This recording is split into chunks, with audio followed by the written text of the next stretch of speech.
confession. So, my confession is, I'm pregnant. Kita pa kitang manood ka ng ganyan. Baby? Oh, my husband is here.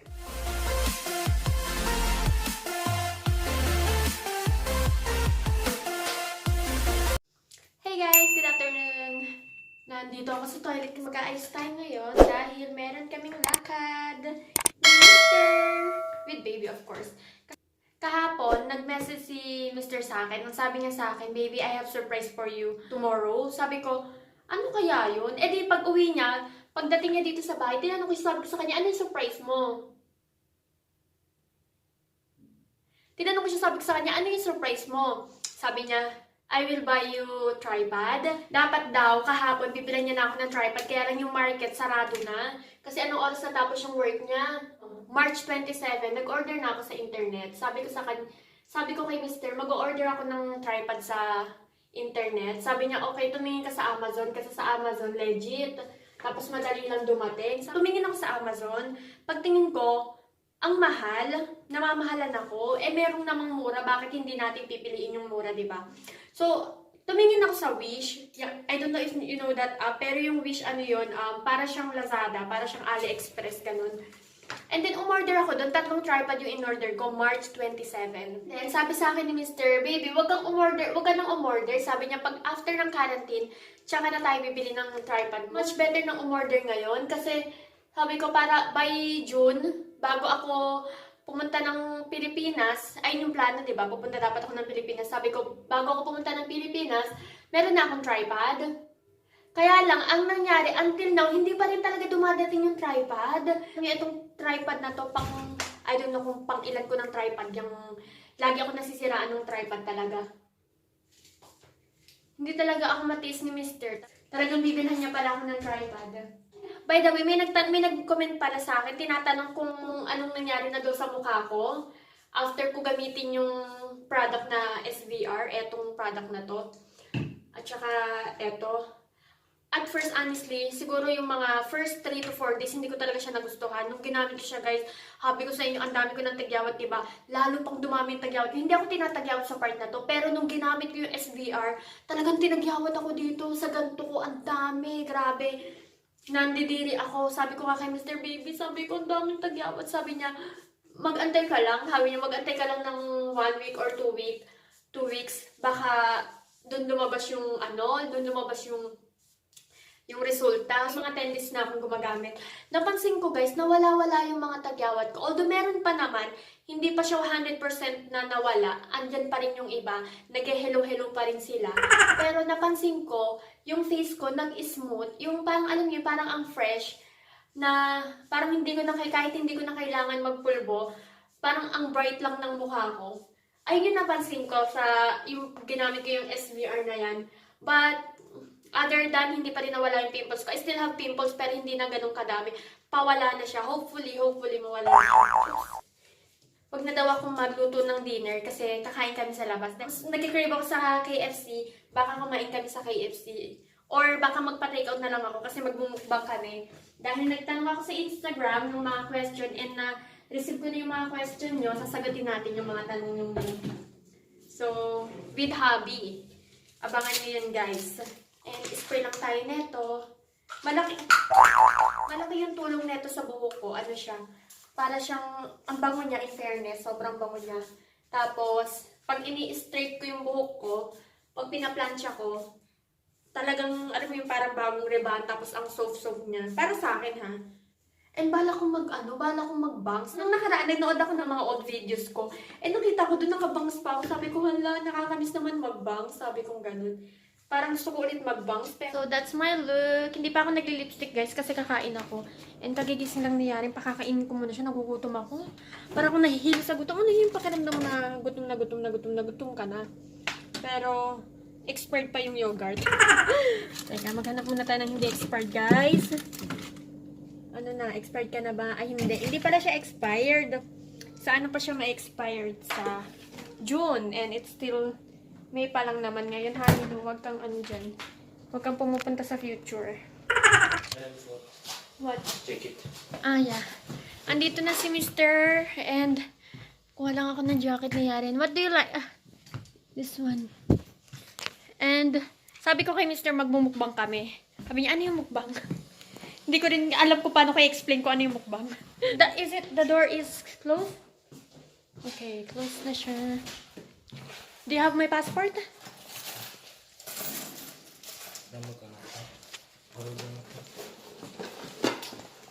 No, I don't. Ay, tingnan niyo naman si Yaren, guys. Hey! Hi! What happened to your hair? Yes. Kanina, pagpasok ni Mr. sabi ko sa kanya, why are you happy? Meron kasi siyang dala-dalang envelope. Sabi ko, why you look so happy? Sabi niya, because I saw you. Is that real, baby? Are you happy? Because you see me? Are you happy because you see me? Makakalabas na naman si Inday. Magsasarado na daw yung pupuntahan namin. Anong oras magsasarado? Alas 7. Anong oras na ngayon? Magsa-7 na. Oh no, 6:53 na. We still have 7 minutes pero hindi naabutin. Kasi syempre magdadrive ka pa. Ang dami nang nasa labas talaga, guys. Ipapakita ko sa inyo mamaya. Yung sitwasyon ngayon dito sa France. Ang dami na talagang nasa labas. And wala pa ako nakikitang mga nakamas. Meron sa yung mga nasa sales lady, yung mga nasa nagtitinda sa market, nakamas sila. Pero yung mga nasa labas, mga namamasyal, wala pa. Oh, yes. Hello. Hello.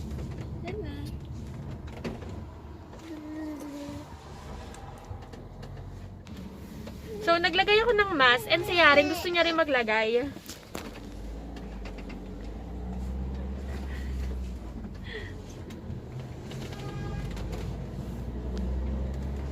That's not for your hair.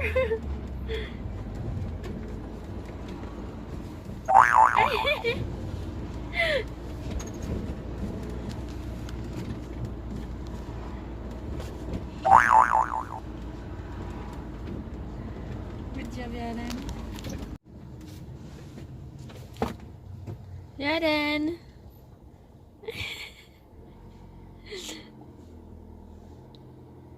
Look, baby. Look, Yaren.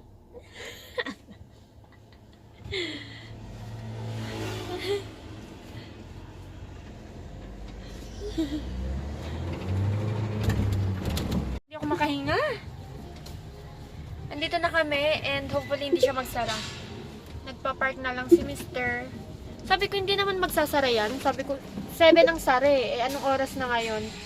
Siguro mga nasa 7. Hindi to magsasara ng 7. Sakto. Scar kami. Pupunta kami sa ibang market kasi nagsarado na. Hindi na namin naabutan. Talagang 7 talaga yung sarado nila. So pupunta kami sa ibang market na nagtitinda rin ng tripod. Hopefully meron. Andito na kami sa ibang market. Ngayon naghahanap-hanap muna kami ng tripod. Hopefully meron. I think that's for the car. You want that, Yaren? Wala kami mahanap. Wala, they don't have. Wait. Guys, may mga camera dito sila, oh. Ayan, no. Hindi siya mahal, ah. Isn't expensive, though. Pangarap kong bumili niyan. Inshallah, soon. Oh my, may mga camera. Let's see kung meron silang Canon G7X. Evet, bekle. First. Wait, baby. Hinahanap ko yung Canon G7X nila kung meron. This one. 549. 550 euro.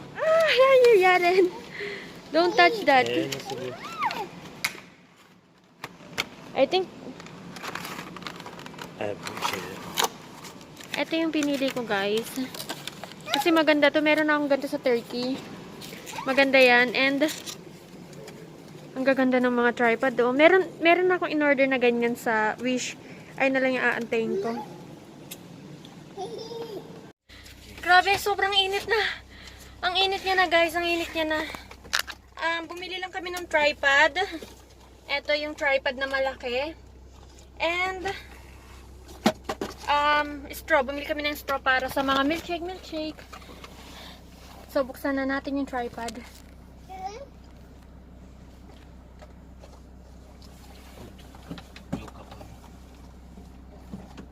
Ngayon pupunta kami. Where are we going now? KFC. Pupunta kami sa KFC, kakain kami. Alam niyo yung feeling na nakabili na kayo, tapos hindi pala para sa cellphone yun, para pala yun sa GoPro. Mas good job, my love. Sensei Chamodan. Yeah, I chose that. Kim Al. Ngayon pupunta kami ng KFC, nagugutom na ako. Sana makapag-intay pa ako ng mukbang. Punta dapat yung ibang market sa Action para bumili ng para sa taas, yung parang holder ng cellphone. Kasi wala siyang holder ng cellphone, saan ilalagay yung cellphone, di ba? May tripod nga, wala namang holder. Mas naman yun. Guys, nandito kami sa drive-thru. Sabi ko kay Gunner, marunong ka ba mag-French? Baka hindi mo. Ayan na. Mag-o-order na siya, guys. I want the chicken, baby. Bonsoir, bienvenue chez KFC. Bonsoir. Je vous écoute. Il n'y a pas parle France. Normalement, inside, c'est bon? On prend uniquement moyen de paiement par carte, monsieur. Ok. What did you say? Même pas quoi. Sinabi hindi daw siya nakakaintindi ng France. Ngayon, pupunta siya sa loob para titingin ng mga menu. Kaya guys, lesson learned. Dapat talaga pag pumunta ka sa isang bansang hindi English yung first language is kailangan talaga marunong ka ng mga basic words nila. Kaya talagang dapat kailangan nating i-push ang pag-aaral ng French. Kasi kung hindi, nga tayo bells. Nga bells tayo. Nag-aasaran kami ni Mr. about sa French. Sabi ko sa kanya, tinuturuan ko siya mag-French. Sabi niya, mali daw yung pinagsasabi ko. Baby, I will teach you French. You say, sawa-sawa. Sawa-sawa. Sawa-sawa. Sawa-sawa. Kumuha ako ng gloves, guys, kasi, may pipindot-pindutin dun sa loob ng McDo. KFC pala. Bonjour! Bonjour!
Order na kami. Ayan yung kinain namin. So, yes. Pauwi na kami ng bahay, guys. Good afternoon, guys! So, kakadating lang ni Mr. and lalabas kami ngayon kasi bibili kami ng tubig. Nawalan na kami ng tubig. And guys, for the first time, Ginagawa mo. nasuot ko na din siya. Woo! Magbilang tayo, guys! Ayun si Yaren. Oh, kagigising lang ng batang yan. Fix your hair, my love. Guys, I can feel the summer now. Charot. Summer na dito. Nakakapag-t-shirt na ako. Nakakachinelas na ako. So that means, it's summertime! She get my shoes. Oh, thank you. But I'm not wearing those. I'm not gonna wear those. Kawawa naman yung asawa ko. Oh, ang dumi ng sapatos. Close the cabinet, anak. We will go now. So guys, eto na ngayon yung France. Kung makikita nyo, eto na yung kalagayan ngayon dito sa France. Ang dami ng taong nasa labas. Ayan. Football. Ayan, may mga nakamas, meron ding hindi mga nakamas. And iba-iba talaga sila. And there you go, my baby.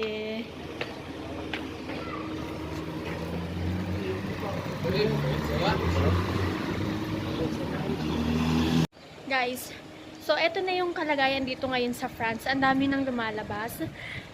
Malamang mga nagagala, naglalakad.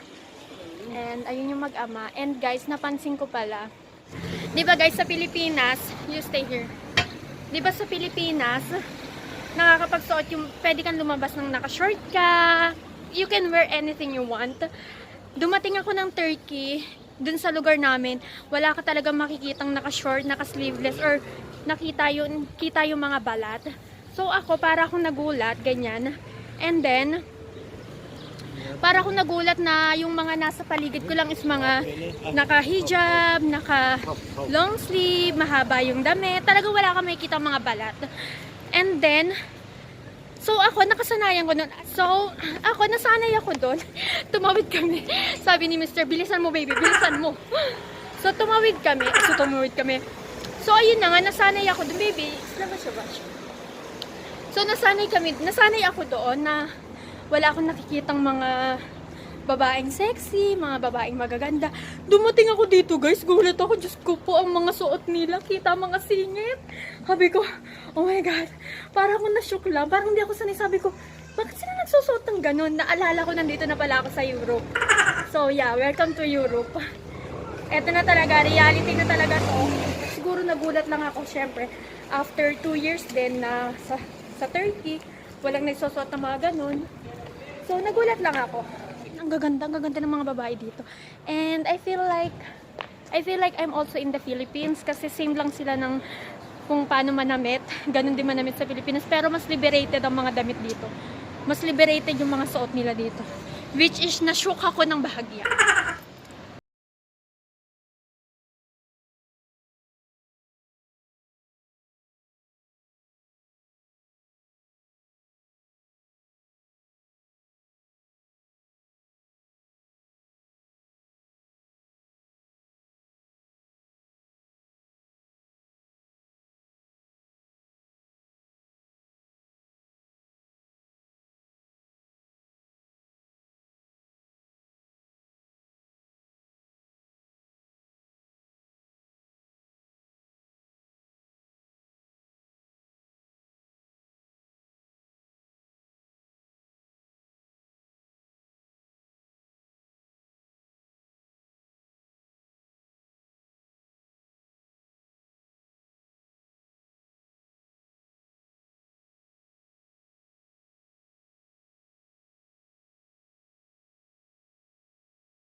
Ay, ang ganda nito guys, Bufak. Kaya lang it's too, hot.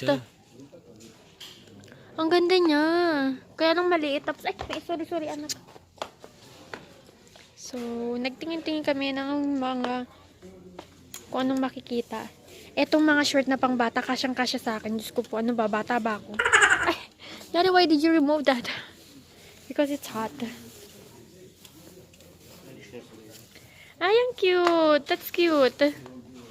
So, guys, alam nyo ba ang nangyayari? Hinawakan ko yung papa niya. May nagalit. Are you jealous? Ha? Yaren, are you jealous? Pumunta kami dun. Look guys. Hawakan yung kamay ng papa niya.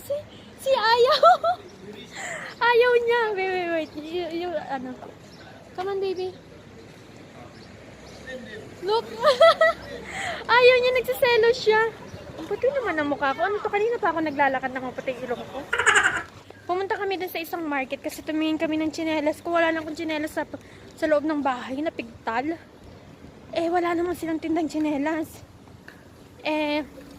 Parang holiday yata ngayon dito sa France. Kaya yung mga market, hindi lahat ng market bukas. So, pupunta kami sa Monoprix. Kasi, titingin kami doon ng mga... Wala na kasing wala nang tubig eh. Yaren, where is your nose? Where is... Wait. Yaren, where is your nose? Nose, very good! Oh my God, ang ganda ng car!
Do you wanna go? Okay. Guys, nandito na kami sa bahay. And bumalik si Mr. dun sa restaurant kasi kinuha niya yung, hindi siya restaurant, fast food. Kukunin niya yung tacos na binili namin. And inatid niya kami dito sa bahay kasi ang daming lalaki. Ang daming lalaki kasi dun, guys. Ayaw niya ng ganun. Yung maraming lalaki. Tapos kami lang yung babae. Kaya sabi niya, ihahatid niya daw muna kami sa bahay. Tapos kukunin niya yung tapos, nung nakaraan, bumili kami ng tripod, diba, ni Mr. Ayan, no? Kaya lang kasi wala siyang ganto, wala siyang holder. Tapos ngayon lang, nandito ako sa balcony, biglang dumating si Mr. Galing siyang taas. Sabi niya, baby, I have tripod for you. Nagpabili ako sa pinsan ko. Thank you, baby.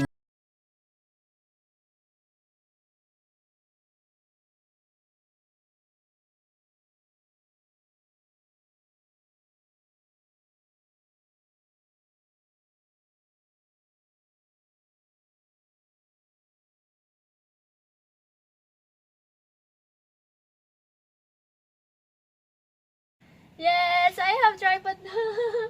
Thank you, my love. Thank you. I have tripod na. Guys, meron ng Meron na. Meron na siya, mga beshi. Dalawa lang. Wow. Yay!